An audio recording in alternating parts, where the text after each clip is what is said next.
on Boxing Day, a couple of years ago, I got a message and it just said this just had Nick, and the subject was you, and I was like, so, you know, what's this? And I opened it up and it's a message from Nick Cave saying really liked my work, and he'd seen the painting I did of him with Leonard Cohen, and he said he really liked it. He found it a little bit disturbing, but he really liked it, and you know, just like your work in general. So I was kind of thrilled to get that out of the blue. And I just wrote back and, you know, told him I'd, you know, right at the beginning of when I started painting is one of the reasons I got interested in art in general. And it's great to, you know, have this sort of circle of, you know, getting to meet him like 13 years later or something. And so then I wrote back to him, and then when my exhibition came around, I wrote to him again. And he was thinking about buying a painting for a little while, and then he couldn't buy it, and then I said, would you like to pose for the Archibald? So, and he said no problem, and he just happened to be coming into Australia with Grinderman, and he was really nice. He was really relaxed and just chilled out and sat for a couple of hours. This is the painting that I was actually related to Nick again. I was watching him sing In the Ghetto on YouTube, and you know how YouTube offers other ideas on what you might like to watch, and of course Elvis was there.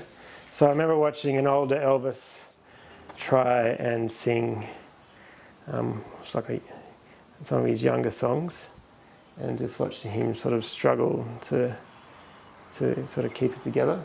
But he managed to do it very beautifully, and I was just sort of thinking about him in his later years and thinking back on his own life, and just thinking about how much he would have struggled to sort of with what, from basically being like, you know, the most adored guy on the planet to being a bit of a joke, and how a person could deal with that.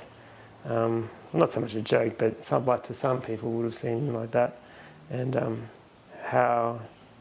how much dignity he had, even though he looked terrible, how much dignity he had, and how he just kept performing right to the end.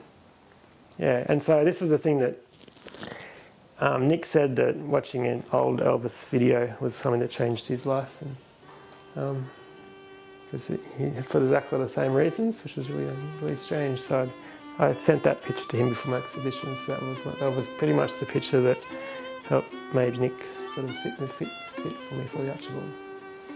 Yeah.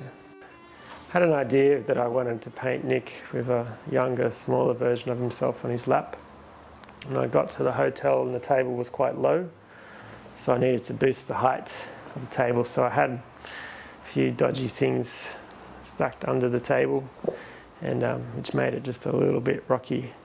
And I had Nick jumping up and down, putting his jacket on to be older Nick, and taking his jacket off to be younger Nick. So he'd get up and get back down, and when he was getting down, he put his arm down on the table, and the wine glass just went, and it was a full glass of wine, splattered everywhere, and shattered the glass. And Nick got a bit of wine on him, and he was just apologetic, even though it was obviously my fault. And he just said, "This looks good," or something like that. He said this, yeah. So we got he said, "This looks good," then we got a few shots of him sitting around looking down at the splattered wine. Yep. So I was freaking out at the time, because he's wearing his suit and he's wearing his shirt that he was going to perform in.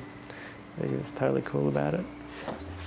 So I had a picture of Nick and went to about there, and I had everything from there down is me. You can almost tell Nick's got a pretty good jacket on, and from the rest of it is a jacket I got from Vinnie's.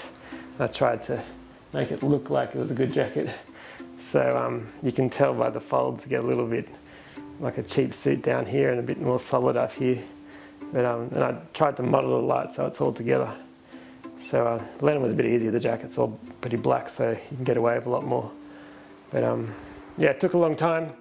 I initially had a cat sitting on Lennon's lap, and I didn't really know what the picture was about.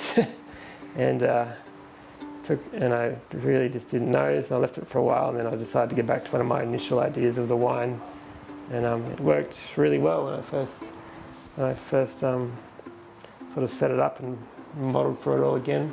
I was really happy with it, and probably my favourite picture I've ever done. I've had, I've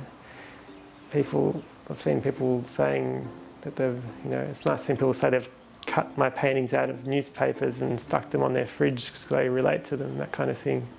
So when I was starting off, I sort of wondered about whether there was really a real kind of, not so much a point, but whether it was, whether I could justify what I was doing. But now I feel like I get a lot of people writing to me quite frequently, just whether on Facebook or Hotmail, saying they like my work, and so I feel like it's justified now.